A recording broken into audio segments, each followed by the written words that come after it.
su amante. Capítulo 3. En este capítulo quisiera reflexionar en torno a qué es lo que busca el hombre en su amante, para aproximarnos cada vez más a la manera de pensar de un infiel, comprendiéndola y de esta forma tú estés más preparada para responder a esa situación dura y difícil que estás viviendo, que has vivido o que puedes vivir. Y esta es la infidelidad. En el capítulo anterior nos concentramos en las causas por las cuales se da la infidelidad, las cuales normalmente corresponden a la pareja como tal, es decir, que es responsabilidad de los dos en la medida en que son los dos los que han escogido a su pareja, los que han generado ese ambiente propicio para la infidelidad o que no han sabido resolver de manera adecuada los conflictos debido a los cuales se ha originado. Ahora, se trata de entender qué es lo que busca el varón cuando es infiel. Se trata de puntualizar los deseos que lo impulsan a actuar de esta manera. No se trata de justificar su comportamiento, pero sí de entenderlo. Saber cuáles son las razones y qué es lo que lo motiva no hace que esa decisión sea correcta o buena, sino que ayuda a que se pueda enfrentar con mayor inteligencia y sabiduría para hacer de ella una experiencia productiva para el proyecto personal. Está claro que nadie quiere pasar por una experiencia de infidelidad, pero está claro también que a pesar de todo lo duro y difícil que es, puede ser una experiencia de crecimiento para la pareja o bien para los miembros que conforman dicha relación. Caso de que esa se vea interrumpida al descubrirse la infidelidad. Recuerdo en un encuentro de Paraguay a una señora que me decía: doy gracias a Dios por la infidelidad de mi marido, a pesar de todo lo que sufrí y lo triste que fue ese periodo, porque gracias a ella pudimos hacer un alto en el camino, revisar nuestras opciones, revalidarlas, darnos cuenta de que no estaba bien y recomenzar de nuevo la relación. Y de verdad que ha sido una bendición para mi vida. Llevamos 5 años después de esa experiencia y todo ha marchado súper bien. Estamos mejor que antes. Pero esto no pasa por sí solo, sino que es necesario actuar con honestidad, inteligencia y compromiso en la solución de la situación. Un paso importante para hacerlo es tener claro qué es lo que desean o buscan los amantes. Desean pasión.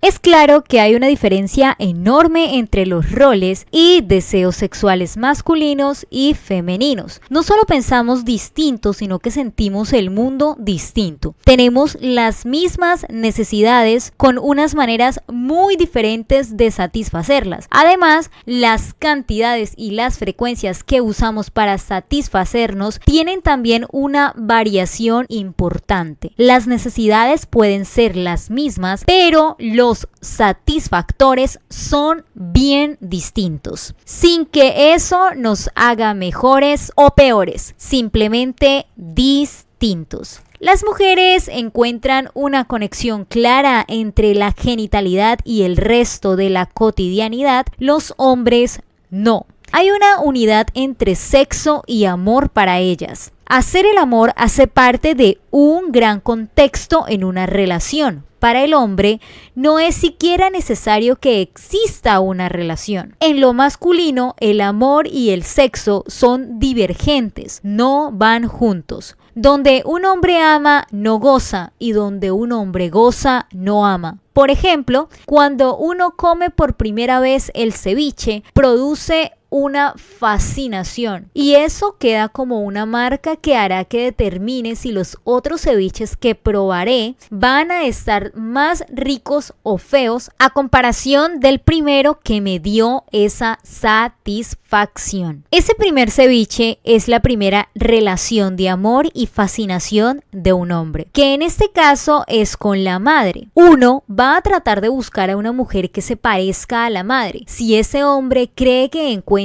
esa marca, ahí se quedará. En ese sentido, ya hay una relación de infidelidad. Si la mujer que uno elige como esposa ocupara el lugar de la madre, entonces, ¿cómo gozar sexualmente con ella? Se consideraría un incesto. En ese caso, el hombre es muy respetuoso con esa mujer. No la hace gozar sexualmente y tampoco él goza. Para el hombre, el sexo es algo puntual. Para ellas es significativo. Para el hombre hay una disposición frecuente. Para las mujeres se necesita una serie de estimulantes que haga posible su deseo sexual. Recuerdo aquí a una amiga cuyo matrimonio terminó en separación y anulación eclesiástica diciendo: es que ustedes los hombres creen que esto es de animales, de tener contacto físico, y se les olvida que esto es poético, trascendente. Quiero ser amada, no simplemente deseada. Pero no solo en cuanto a la disposición sexual hay diferencias, también hay diferencias en la disposición de los tiempos. Alan y Barbara Pierce usan una imagen simpática para describirlo. El hombre es como un fogón a gas, las mujeres como un horno eléctrico. Mientras ellos se encienden y apagan fácilmente, ellas necesitan un tiempo largo para una y otra cosa. Para las mujeres el acto sexual no termina con el orgasmo. En cambio, los hombres después de su eyaculación quieren cerrar rápidamente el ciclo de la genitalidad y lanzarse al descanso. Ellas esperan una caricia posterior, unas palabras bonitas, un abrazo plácido. Ellos esperan quedarse tranquilos y dormidos. Me ofende que Jorge, después de maltratarme durante todo el día, de decirme palabras groseras, de despreciar mis apreciaciones y de mostrarse lejano a lo largo del día, quiera tener relaciones genitales por las noches, como si nada hubiera pasado. No puedo aceptar eso, me decía una señora ofendida por la actitud de su esposo. De otro lado, para las mujeres hay unas condiciones en la realidad que afectan su vida sexual. Para ellas, todo lo que les sucede está ligado a su deseo sexual, porque no pueden separar sus vidas de su deseo. Para una mujer, la preocupación por las malas notas de su hijo en el colegio, o aquellos recibos que no han pagado, o el estrés del trabajo, son experiencias que les impiden pensar en sexo. Quieren descansar, estar relajadas, tranquilas, encontrar soluciones, mantener el equilibrio y el control que les son necesarios para vivir. En cambio, si un hombre sufre ese mismo episodio, si está preocupado o tiene problemas para dormirse, está pensando en sexo como una especie de tranquilizante, de escape, de aliciente para él. Tener sexo lo ayuda a superar las presiones y lo dispone positivamente para el descanso. Entonces, al final de la noche, él querrá llegar a ella para tener sexo y ella querrá llegar a él para reposar a su lado. Estos dos deseos que se chocan, que están en contravía, comienzan a generar disgustos entre los dos. Él comienza a pensar que ella es una especie de frígida, insensible, que no lo desea. Ella pensará que él es un insensible, egoísta, insaciable, que no piensa en lo más mínimo en ella y sus necesidades más profundas, porque es un tipo básico que solo vive para tener sexo. Otro aspecto que puede empeorar la imagen de unos y otros frente al deseo sexual es la inmediatez del varón. El hombre está dispuesto y casi siempre tiene una memoria relacional más ligada a lo cercano. Hagan la prueba y verán que si preguntan a un hombre sobre su relación, él responderá con ejemplos cercanos casi inmediatos, mientras ella pondrá su respuesta en los comportamientos y las situaciones de hace tiempo atrás. Los hombres tendrán referentes sobre su relación basados en lo último que está sucediendo, mientras las mujeres irán un poco más allá, tratando de encontrar en la historia las explicaciones que necesiten, y esto repercute en el deseo y desempeño sexual posterior. En estos días me reuní con una pareja a la que estoy acompañando espiritualmente en la resolución de sus conflictos matrimoniales. Me llamó la atención sus respuestas por separado a la pregunta de cómo estaban últimamente. La hemos estado pasando bien este fin de semana, Dijo él. Nos fuimos solos para la playa, alquilamos un apartamento elegante, tuvimos una cena romántica, le llevé una serenata para cantar sus canciones favoritas, fuimos a bailar. Mientras que ella me dijo: Yo no dejo de pensar en las cosas que han pasado, en las dificultades que tenemos, en lo que me dijo, en sus fallas del pasado. Aunque tuvimos un fin de semana, siento que eso es una ilusión. Vamos a volver a tener problemas porque tenemos heridas abiertas que no han sanado. Mientras en él encontraba una respuesta positiva de lo mediato, en ella había una respuesta negativa por lo vivido. Son dos perspectivas distintas de la realidad, dos visiones de la existencia que puede estar en conflicto si no llegan a equilibrarse, a entender que ambas perspectivas tienen una parte de verdad que debe ser afirmada, sin que se niegue la parte restante, sino completándola para que las cosas salgan mejor, en vez de ponerlas a que una le gane a la otra, lo que da como resultado que él se vaya a dormir al sofá pensando que ella lo rechazó y que ella se quede llorando su amargura pensando que él es una especie de enfermo sexual. Claro, es obvio suponer que él creerá que todo está listo, más que listo, para tener un buen encuentro sexual. En cambio, ella por su parte cree que hacerlo podría atentar contra el proceso de sanación que está comenzando, porque llevaría a hacerles creer que todo está bien, cuando en realidad no han solucionado nada, sino que van en camino de solución. Él tiene la sensación de que nada de lo que haga o deje de hacer será suficiente. Ella piensa que él está tratando de engañarla con una postura de momento. Él está disgustado porque ella no quiere poner de su parte. Ella está ofendida porque él no es capaz de respetar sus procesos. Total, en ambos comienza a vivir la idea de que nada podrá estar mejor. Para el hombre, sentirse rechazado cuando cumple con toda la carga de proveedor que socialmente tiene, cuando tiene que ser lo más caballero posible, cuando tiene el deseo por satisfacer,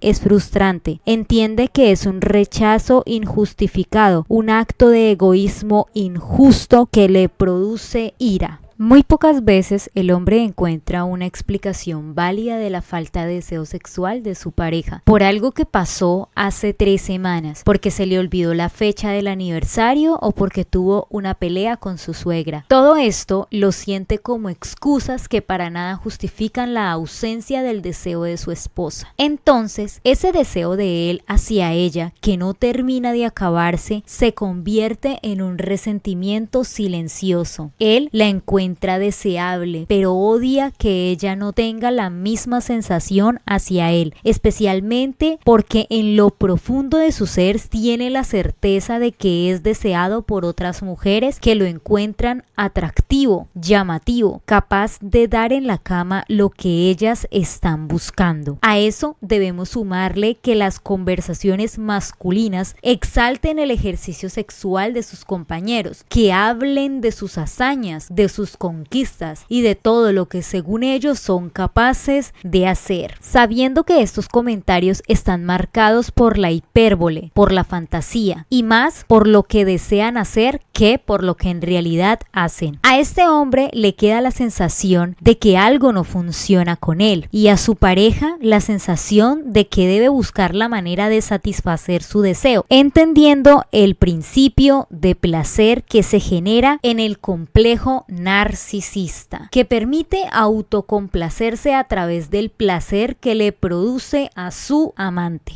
Entre más cargado de deseos frustrados y entre más testosterona corra por su cuerpo, también más grande será el resentimiento del hombre frente a su pareja esquiva y rechazadora. Debido a ello, su comportamiento será más lejano, más seco, más pendenciero. Intentará hacerle sentir a su esposa que no la necesita y que él puede lograr cosas por encima de ella, que incluso ella misma es la causa de todos los problemas que puedan llegar a tener. En esta situación, el hombre y su resentimiento necesitan una solución. En esta situación, el hombre y su resentimiento necesitan una solución que tenga un doble satisfactor. Primero, a su deseo de venganza y segundo, a su deseo sexual. Nada mejor que la aparición de un ideal femenino que cumpla el ideal masculino de mujer. Una que tenga el mismo deseo sexual que el del hombre, que esté dispuesta a hacer lo mismo la misma cantidad de veces, con la misma intensidad y con la misma regularidad. Es aquí donde aparece la amante.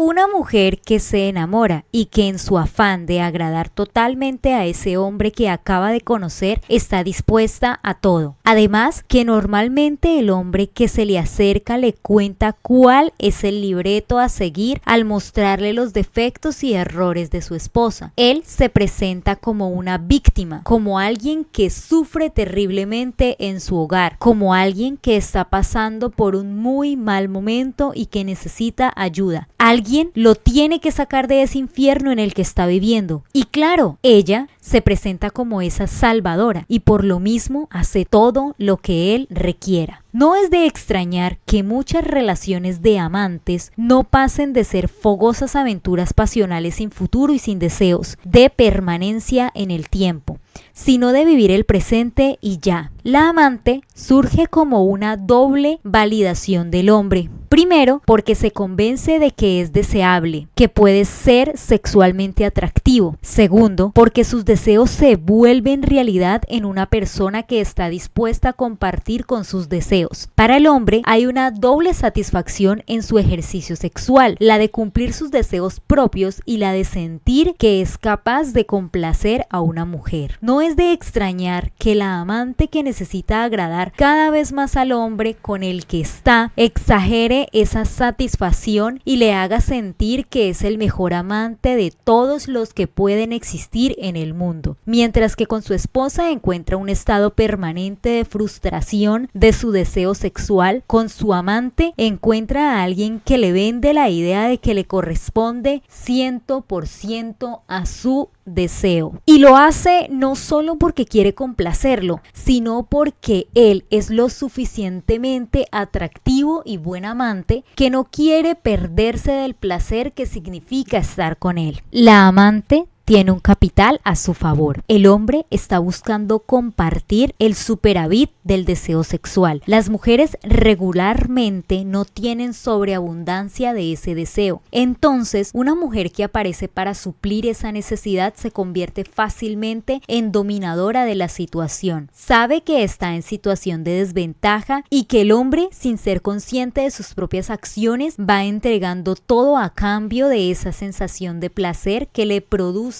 sentirse deseado. El hombre no solo busca complacer los sentidos, sino que está detrás de ese placer, el sentirse capaz y entenderse como alguien pleno que puede llenar a su amante. Sin embargo, ese mismo deseo lo hace descontrolarse y lo lleva a perder la vista que estaba buscando con esta nueva relación, e incluso inconscientemente de su deseo de venganza comienza a hacer todo lo posible para que aquello que era una relación clandestina y fugaz se convierta en una relación con visos de estabilidad y duración, porque dentro de sus satisfactores también está el de causar en su esposa la misma sensación de abandono y de rechazo que ella misma generó en él. El hombre comienza entonces a dejar que su nuevo romance sea algo más visible, hasta convertirse en una realidad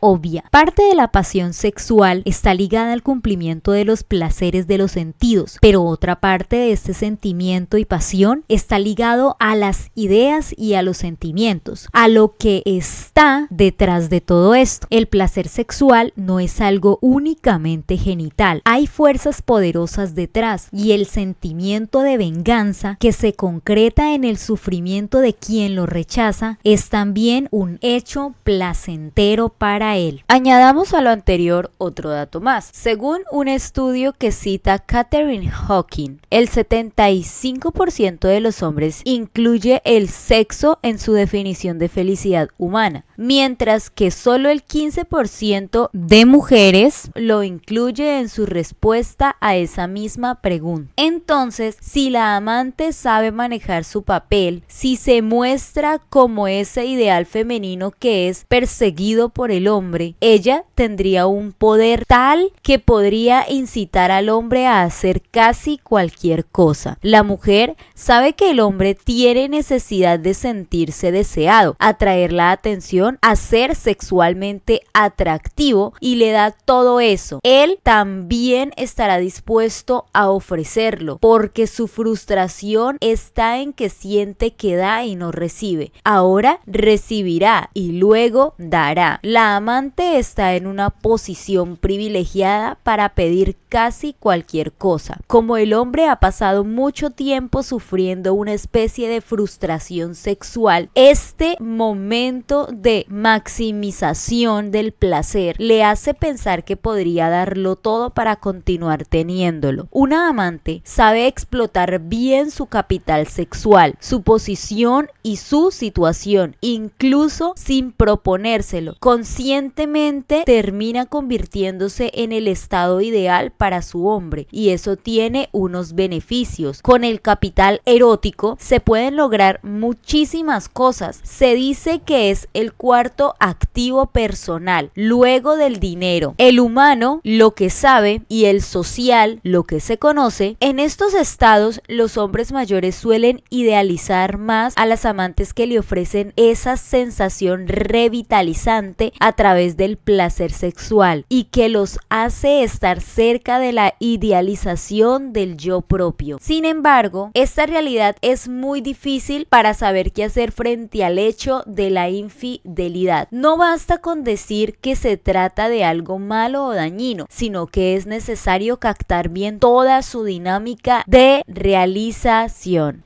Desean sentirse poderosos.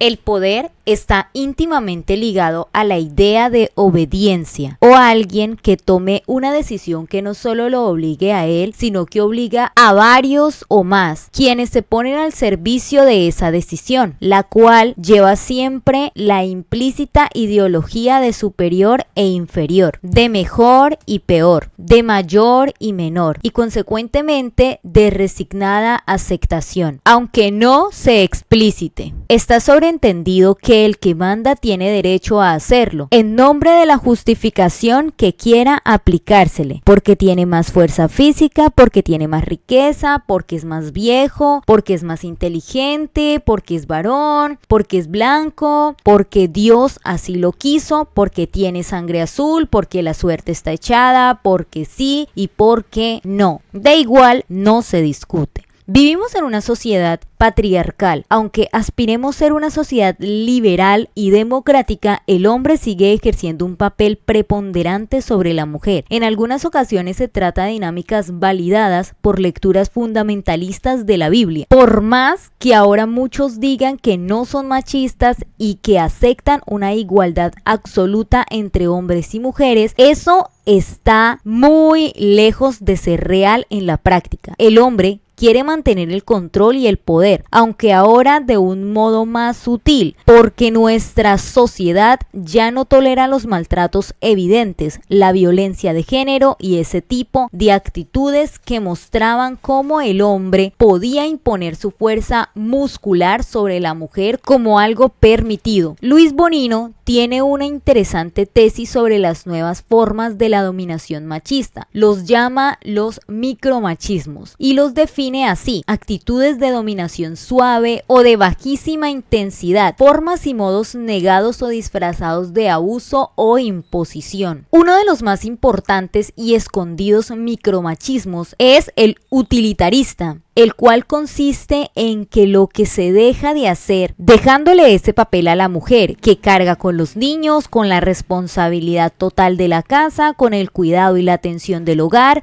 etc.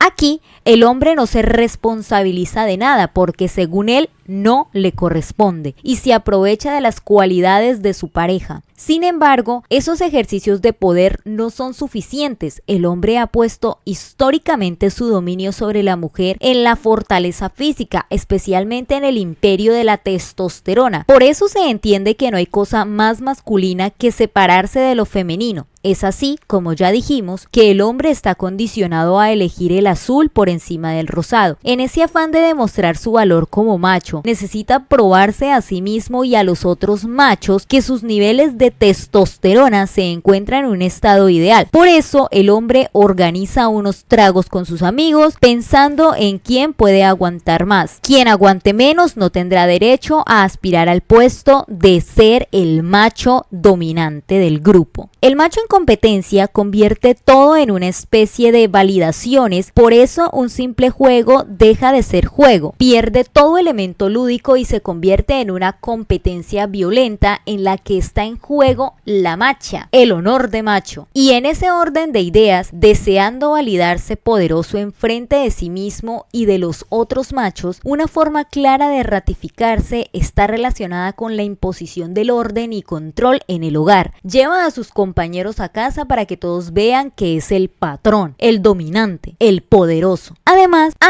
para convencer al grupo, necesita adentrarse en algo más peligroso, en la antigüedad. Quizá también hoy, en tribus aborígenes, se aprueba el valor del hombre haciéndole soportar pruebas en las que se inflige dolor o en las que llega a enfrentarse incluso a la muerte. El verdadero macho tiene que desafiar la muerte, controlar su miedo, ir más allá de los límites que impone lo seguro. Por eso, en más de una ocasión, los hombres buscan amantes como una manera de reconocerse poderosos, porque se presentan frente a un grupo de amigos como aquel que puede conquistar, que tiene cómo y con qué establecer una relación con nuevas mujeres según le venga en gana. Este hombre del que hablo tiene la seria necesidad de sacar fuera de sí y de manera positiva los miedos y vacíos que yacen en su interior y que representan algo negativo. No sé qué me pasa, la verdad, a ella no la amo. Pero poder contar a mis amigos que estoy con ella, poder saber que estoy teniendo una aventura, saber que otros hombres la desean y que ella me desea a mí, me mueve a no poderla dejar. Sé cuánto sufre mi esposa, pero no puedo no estar con ella. Me siento realizado pudiendo estar en clandestinidad con esta mujer tan deseada por otros hombres.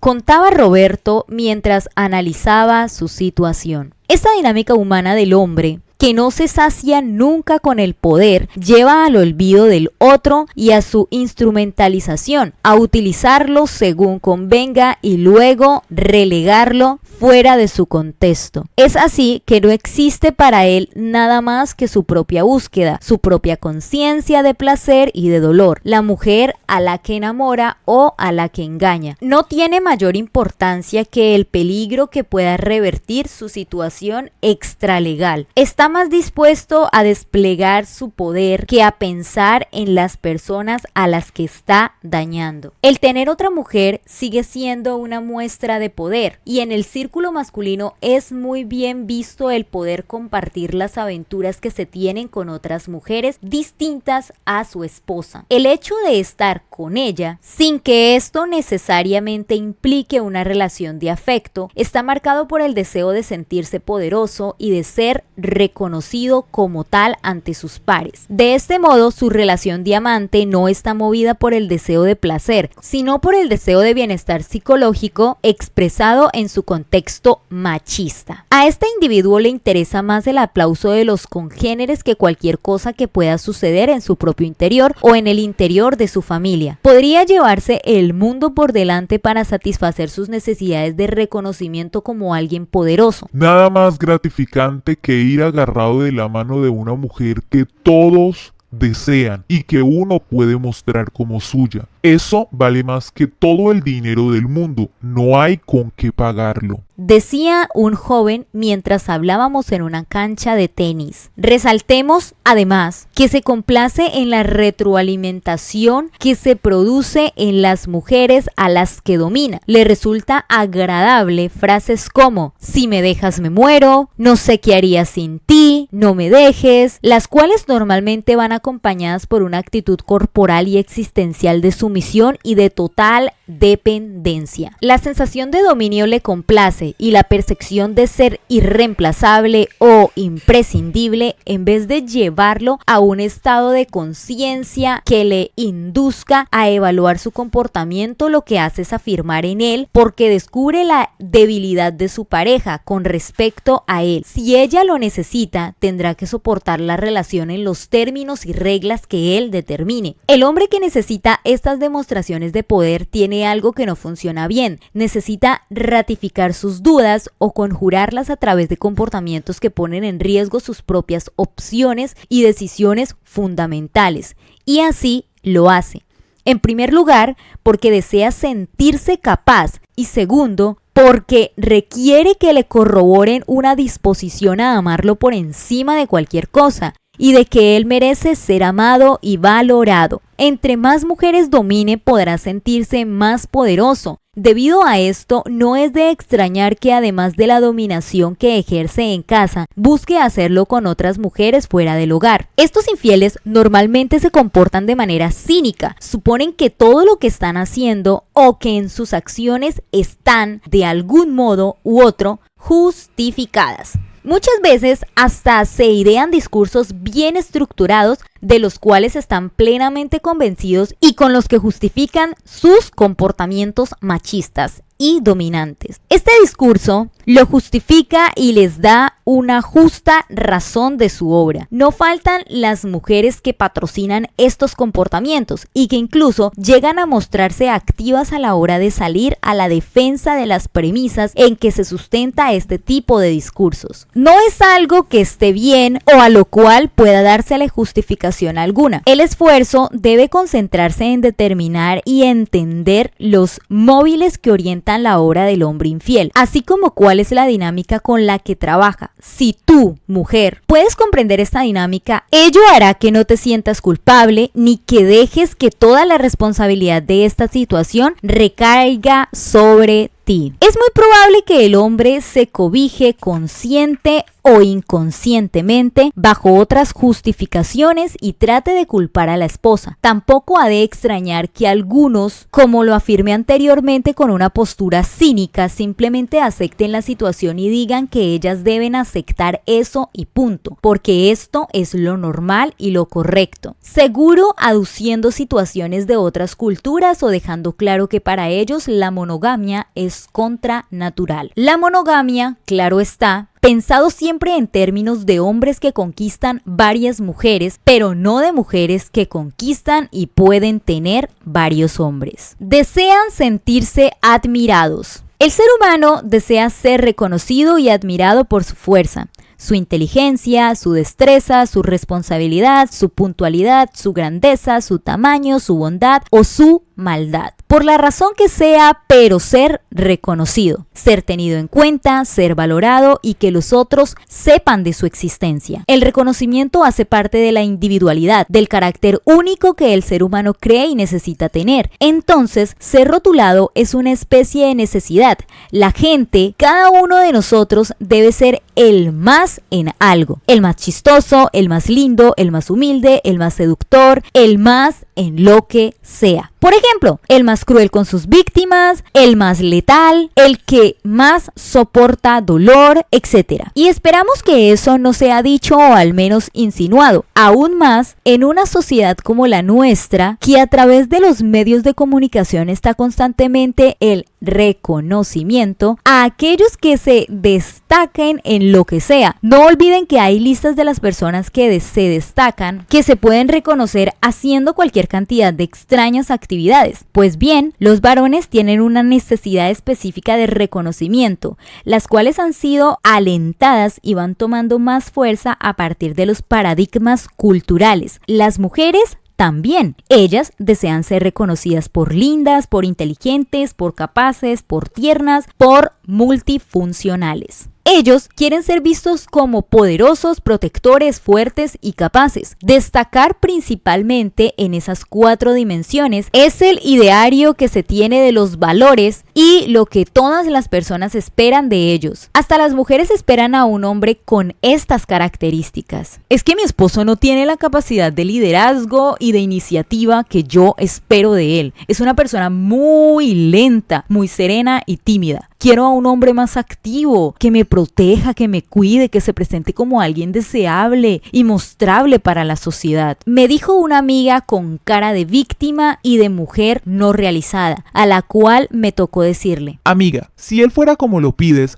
ya se habrían matado. Tu forma de ser no permite una relación sostenible con un hombre de ese perfil psicológico. ¿Te imaginas qué pasaría si tuvieras un hombre de temperamento fuerte y carácter decidido cuando hubiese de tomar una decisión importante? La estructura de relación de una pareja necesita una dinámica que le hacen funcional, incluso en lo disfuncional. Y la elección de pareja responde a una búsqueda psicológica que va más allá de lo que se expresa conscientemente. Habría que preguntarse por las motivaciones fundadas y por la búsqueda que llevaron a la elección de esa pareja particular que elegiste, que entiendas a qué necesidades humanas tuyas está respondiendo. El hombre necesita que una mujer esté orgullosa de él como su pareja. Necesita que ella tenga un gesto, una mirada, una palabra que le diga que lo aprueba con complacencia y con gusto. El hombre se siente bien cuando es admirado, cuando produce en ella cierto estado en el que se embeleza con él, con su manera de ser y de hacer las cosas. Un hombre necesita que la mujer reconozca sus dotes, sus virtudes y sus capacidades, que como ya dije pueda variar desde su buen humor, su inteligencia, su integridad, su locuacidad, su valentía, su capacidad de comprensión y su capacidad de resolver problemas, etc. Cuando un hombre se siente admirado, fortalece los lazos con quien le admira. Casi le resulta imposible resistirse a la admiración, porque ella es una fuerza de actividad, sus mecanismos psíquicos más poderosos. Como crecimos siendo educados por la sociedad patriarcal, todos los hombres tienen complejos de caballeros andantes. Dentro de cada uno de nosotros hay una especie de héroe, un príncipe valiente que puede liberar a la princesa del castillo del dragón, un guerrero audaz que quiere que su dama lo descubra. Es lo que han dejado en nosotros tantos cuentos de hadas que nos han contado y con los que nos convencieron de que de alguna manera esa es la figura del hombre que puede hacer feliz a una mujer. La admiración de la mujer es la prueba de esa valentía, de ese poderoso ser que el hombre quiere llegar a ser. Él siente que necesita superar cualquier prueba para lograr la admiración femenina, especialmente de su pareja. Tiene la poderosa necesidad de demostrarse que es merecedor del amor de una mujer, de su admiración, de su respeto. Cuando eso se producen, él los entiende como una confirmación del ideal del hombre que aprendió y que busca cumplir en sí mismo. El hombre siente que está enfrentando a otros machos con los que está en constante comparación y en pugna. Entonces juega siempre tratando de imponerse a sus congéneres. Es por eso que con tal de llamar la atención y de ser admirado, se está siempre tratando de mostrar su dominio frente a los demás. Es así, pues, que cuando las mujeres valora los esfuerzos, dones, actitudes y conductas del hombre, él se siente amado. Para el hombre, la admiración está ligada constitutivamente al amor. No puede existir lo uno sin lo otro. Por eso, las esposas no pueden dejar de decirle a sus parejas que sienten admiración por ellos, pues la costumbre no le resta al hombre su necesidad de admiración. Es un alimento necesario para él. Lastimosamente, los seres humanos tendemos a convertir lo habitual en algo sin brillo, como si fuese carecido de importancia con el paso del tiempo. Dejamos de admirarnos a fuerza de cotidianidad, de todo, de los atardeceres o los amaneceres, de la maravilla que es la vida y también de nuestras parejas. Esto es fatal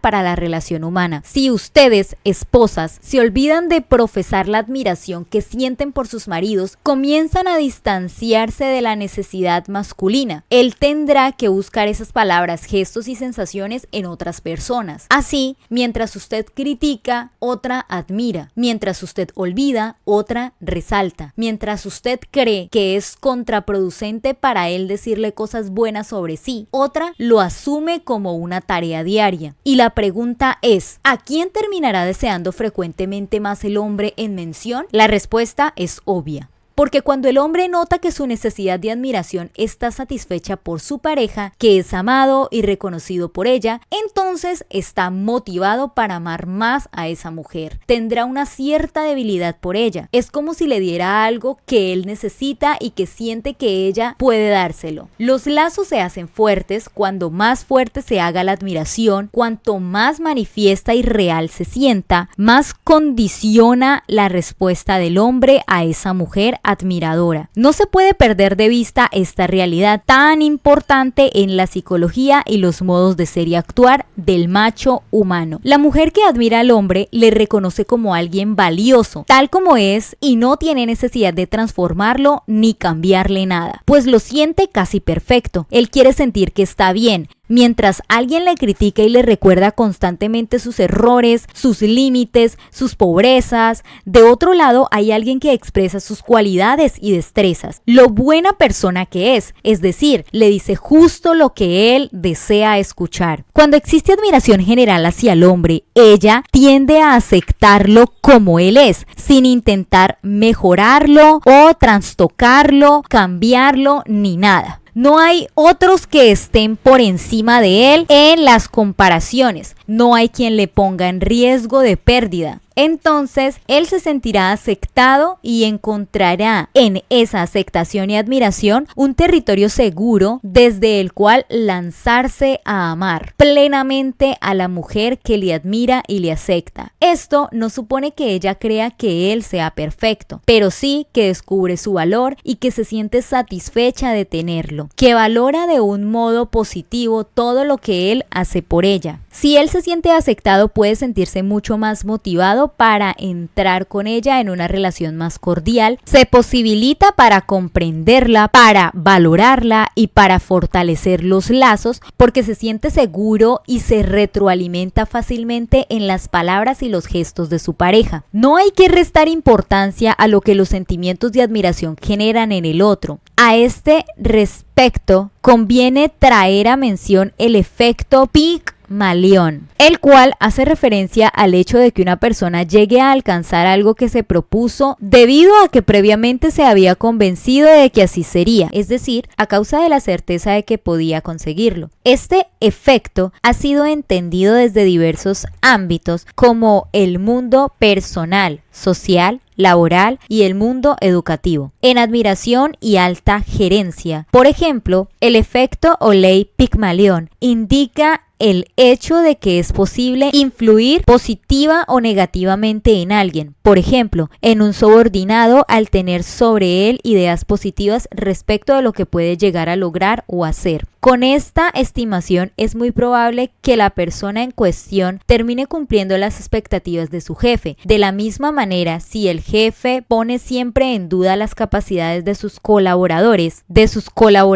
es bastante probable de que estos muestren resultados negativos o que su trabajo sea deficiente. Desde el concepto de efecto Pigmalión, es evidente que la admiración genera una conducta positiva en el otro. Genera en él, pues, el deseo de parecerse a la idea que se ha tenido sobre su ser y persona, cumpliendo así las esperanzas enunciadas en dicha admiración. Valdría la pena empezar a aplicar en sus familias esta ley de Pigmalión, rescatando las palabras de admiración y reconocimiento por el otro y teniendo claro que esta práctica puede llegar a ser determinante en las conductas de la pareja y generar en ella una respuesta positiva o negativa según sea el caso. La gran tragedia de muchos seres humanos de hoy en día está en que nadie les resalta sus condiciones, solo han recibido críticas y gestos de falta de confianza. Es por eso que se comportan de un modo en el que parece no interesarles la opinión ajena, como una manera de protegerse, como un mecanismo de defensa frente a la indiferencia o a la minusvalidad que otros tienen sobre ellos. Hay que romper este círculo.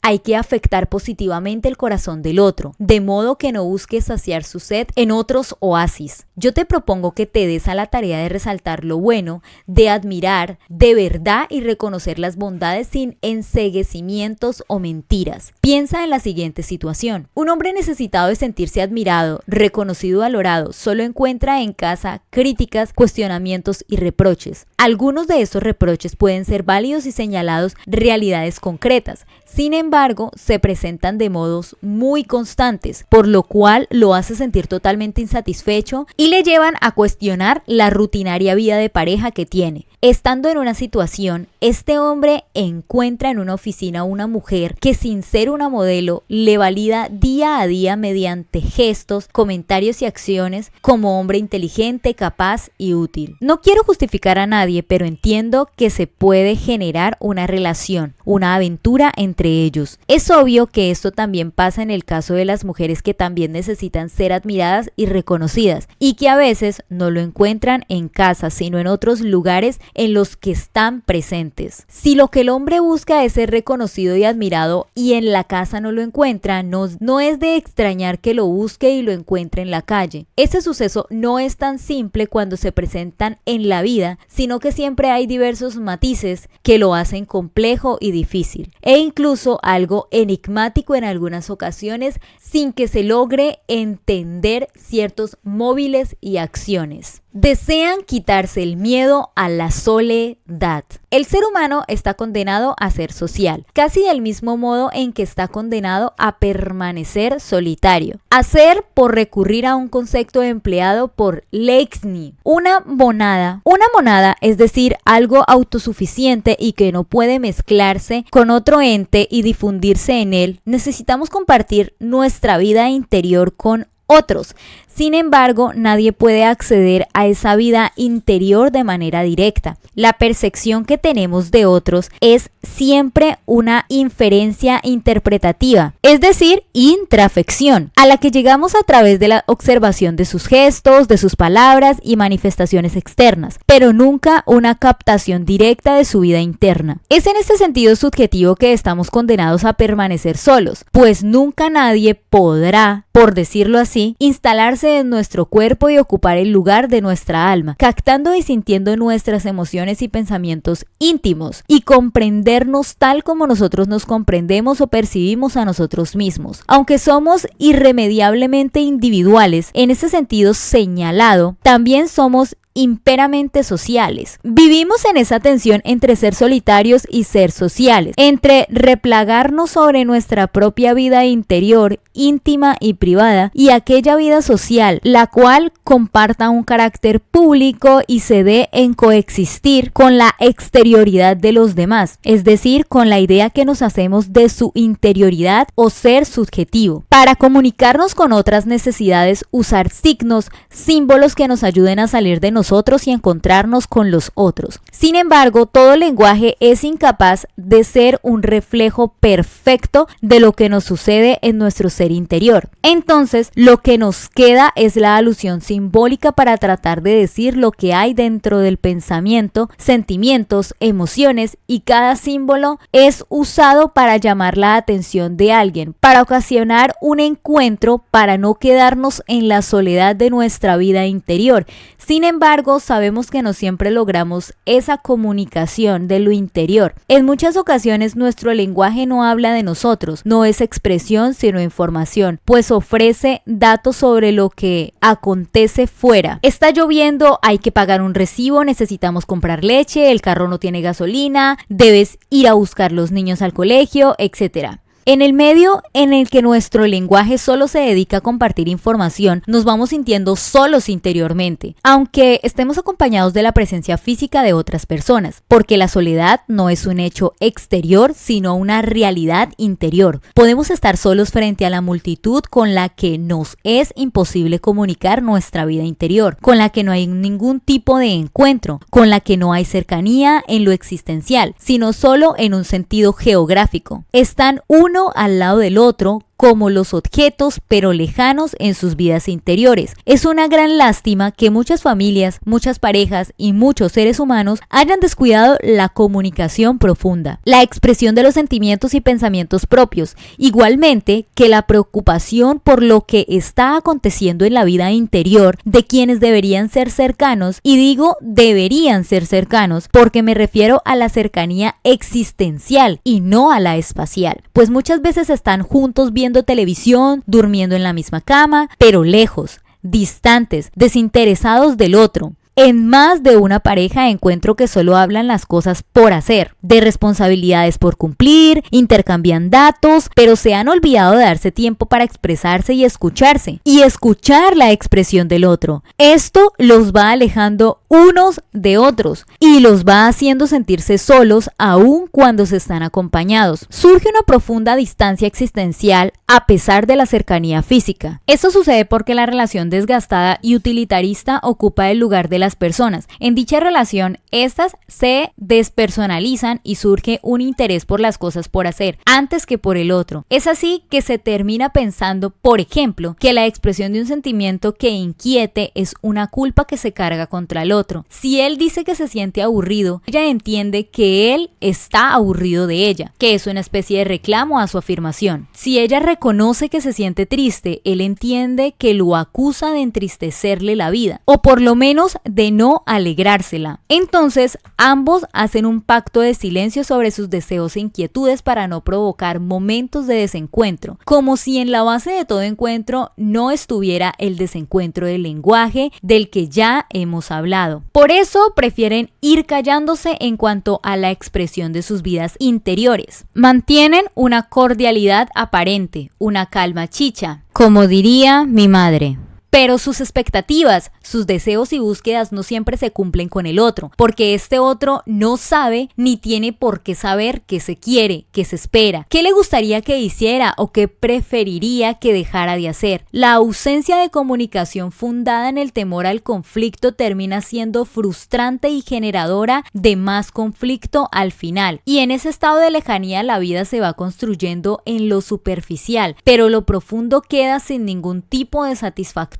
Están juntos en el mismo espacio, comparten la cama, la sala, pero cada día se sienten con menos cosas en común. Han construido un abismo relacional porque no hay tiempo de decir lo que se piensa o se siente, hasta que termina siendo normal que no interese lo que le acontece al otro, pues ella tiene la sensación de que él no le interesa lo que sucede con ella. Comparten el desinterés. Esa situación va forjando una terrible sensación de vacío y soledad. Están cerca en un sentido físico, según dije anteriormente, pero se van sintiendo lejanos. Quien no está conectado con mi mundo emocional está lejos de mí. Quien no está interesado en mi mundo emocional y no deja que yo me interese en el suyo, termina estando muy lejos de mí. Así esté a mi lado físicamente. Y como dije, el ser humano está constituido para compartir con otros. Su ser es, como bien entendía Heidegger, un ser con los otros.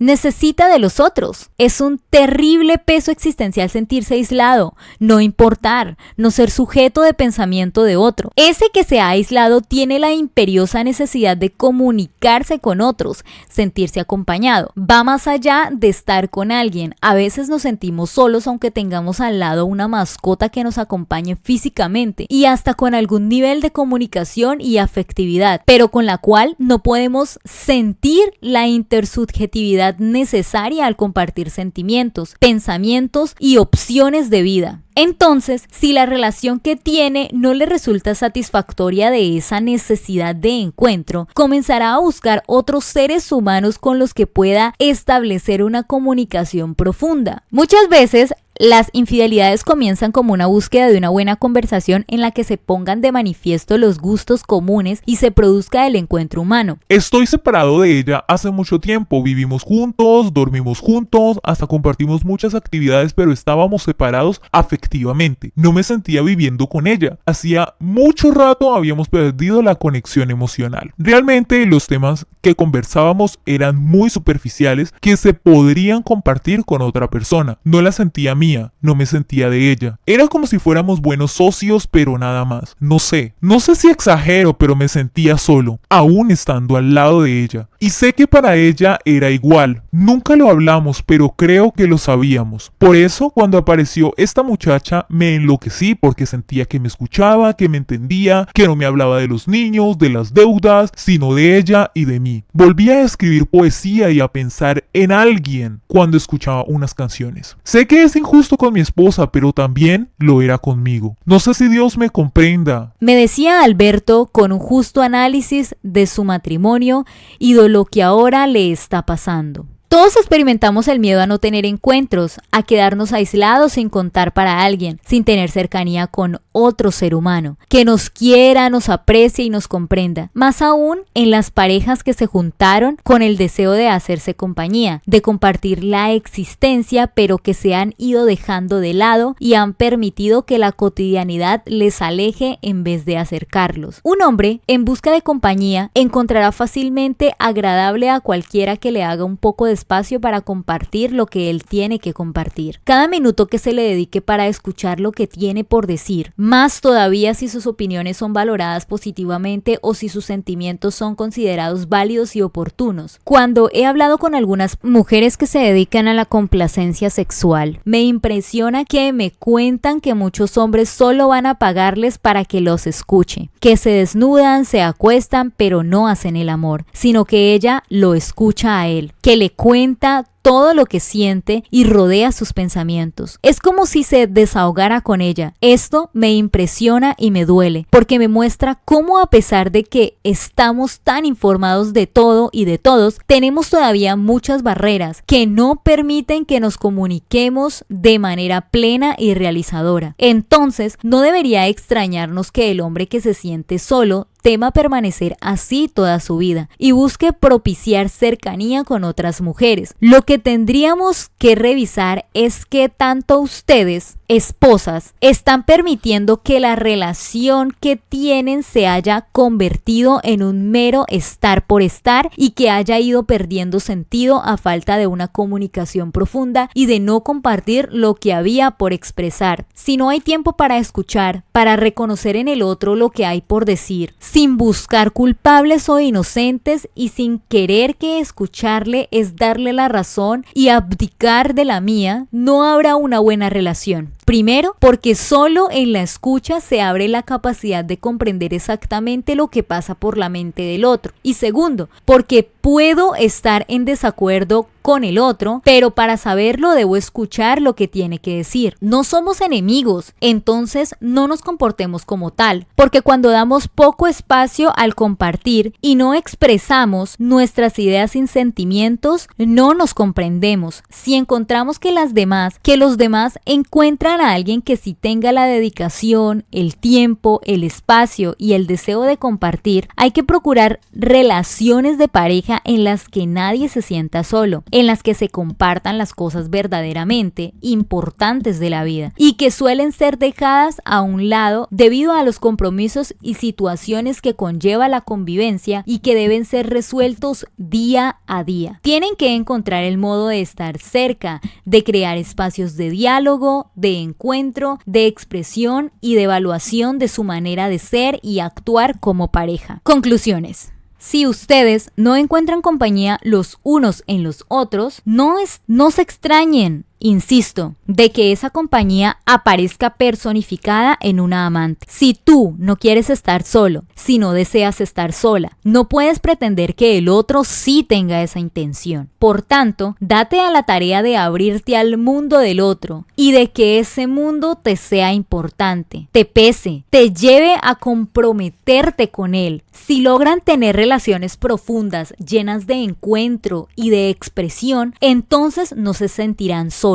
Pero si no las tienen, van a seguir sintiéndose frustrados y en su soledad y con miedo a terminar la vida de esa manera, aislados sin que a otro ser humano les sea importante su existencia, sus sentimientos o pensamientos. Nuestra felicidad está de alguna manera referida a otros, porque no existimos solos. No estamos construidos para vivir así. Nuestra felicidad depende de otros también, de la profundidad de nuestras relaciones y de los encuentros que tengamos. Cada cosa que hacemos puede estar motivada por esa naturaleza relacional que tenemos como humanos, porque dependemos de la reacción del otro, de su amor, de su atención, de la disponibilidad que tiene para conmigo, de sus signos de amor por mí, de su apoyo, comprensión y ayuda.